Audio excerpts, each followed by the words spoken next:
It's joke time!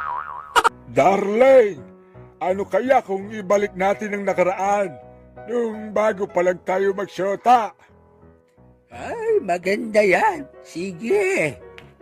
Sige, bukas, dun tayo magkita sa dati nating tagpuan, ha? Oo, sige. Hintayin mo na lang ako doon.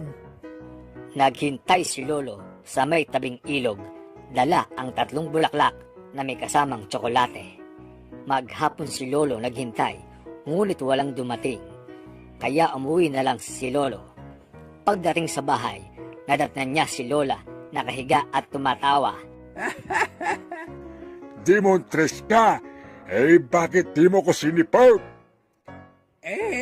Di kasi ako pinayagan ni nanay eh.